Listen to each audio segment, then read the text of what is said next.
So let's talk about some naming.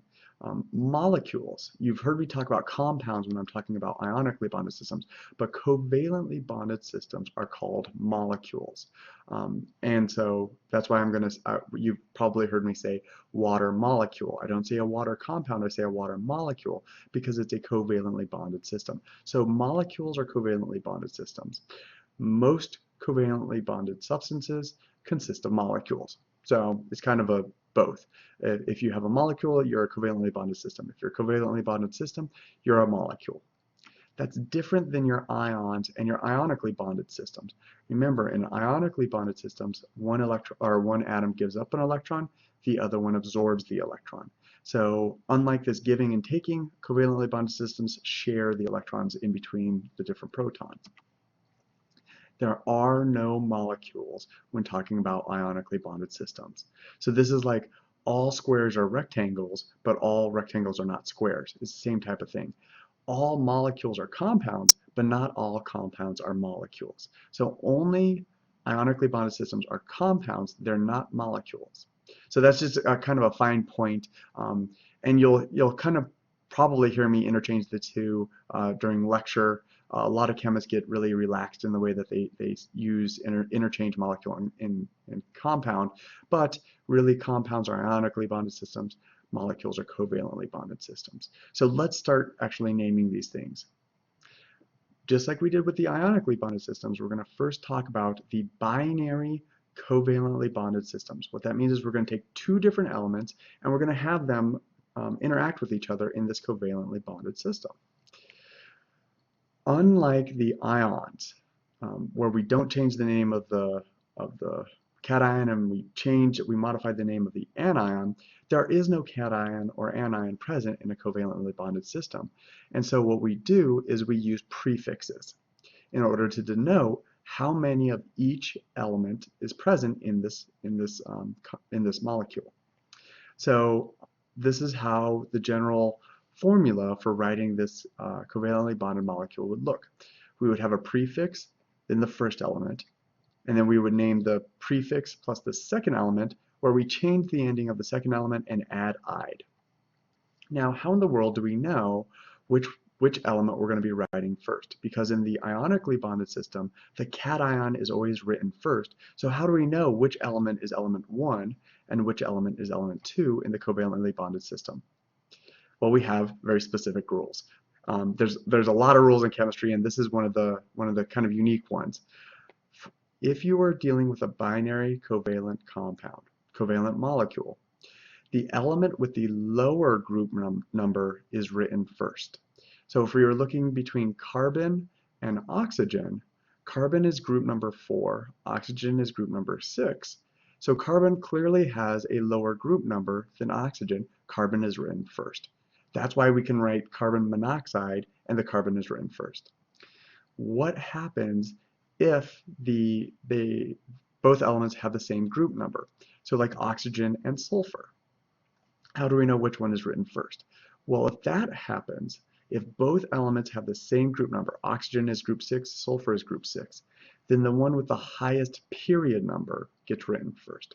So oxygen is in period 2, sulfur is in period 3, so the sulfur would be written first. And this is why you see sulfur dioxide or sulfur trioxide with the sulfur written first.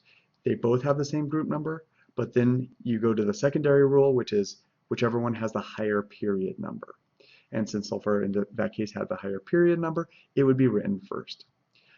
So then the secondary element, we drop the ending of it and we add "ide." It's very similar to that ionic compound where you modify the ending. You're going to modify the ending of this. In this case, we do use the prefixes and we do drop off the ending of the second element. So let's do a few examples. Let's do an example and see how this is different than the ionically bonded systems and actually what those prefixes are. So here are your prefixes. I won't be giving you these prefixes on an exam or a quiz. These are something that you're going to have to know and memorize. So for the number 1, we write mono. That's pretty easy. 2 is di, 3 is tri. Great. Those are prefixes that you probably are used to already. The one that's really difficult for students to remember is 4. It is not quad like it is in a lot of other fields. In chemistry, it's called tetra. So you might be able to think about this because the video game Tetris, each of the blocks are 4 different blocks. So the long one has 4 different squares in it. The square one has 4 different squares. Each thing in Tetris has 4 different squares for each of the blocks. And so if you want to remember the number 4, just remember Tetris and it's tetra. 5 is penta, 6 hexa, and so on. You should familiarize yourself with all 1 through 10. We will be using all 1 through 10 when we're naming. So let's get to a compound. Let's see how we can modify, or how we can actually write out the formula, how we can write out the name based on the formula. And then, of course, tomorrow in class, we will be going in the reverse direction where I give you the formula and then you write out the name. So we go in the forward direction today, and then tomorrow in class, we go in the reverse direction.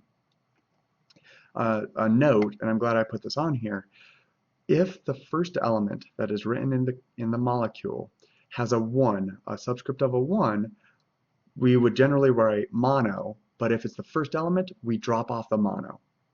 And so we'll see this on the next slide, the next example. And that's what we have here, carbon monoxide. Technically, it should be monocarbon monoxide. However, again, chemists are lazy. We don't want to have to write out things over and over and over again.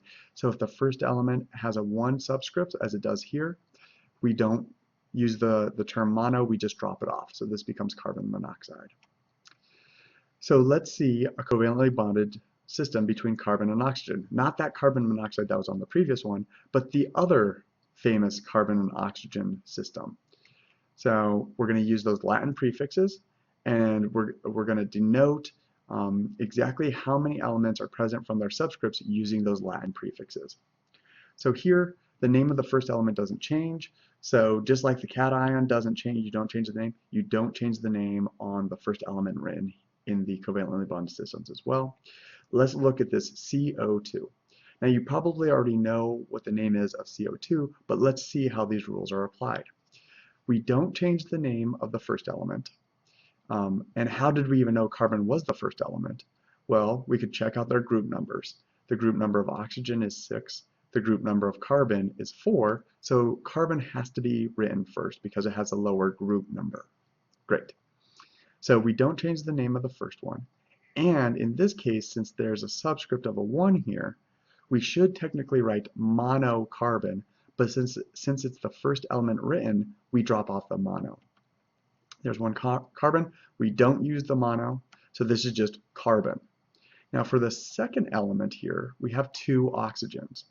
And so we're going to have to denote this 2 using those Latin prefixes. So 2 in the Latin prefixes is going to be di. And we're going to drop off the ending of the oxygen. We're going to only take the first two letters of oxygen, OX, and add the I to it, just like we did in the ionically bonded system. There are 2 oxygens, so we use di, and then we drop off the ending, so now it's going to be dioxide. So this blue is your prefix, the red is your modified ending, and the black is the original letters that come from the element. So now, in order to put this all together, all we do is read the first one and the second one. So this would be carbon dioxide. You can see the same thing if it was SO3. Now, S is written first because it has the higher period number. They both have the same group number but higher period number. And that would be read as sulfur trioxide. So we'll go through a whole bunch of examples of this tomorrow in class. I just wanted to show you how the rules are applied. If the first element has a subscript other than 1, you do have to put the Latin prefix. So if this was C2O2, this would be dicarbon dioxide. But since this is only a 1, you drop off the mono. So we'll be talking a lot about those examples tomorrow in class.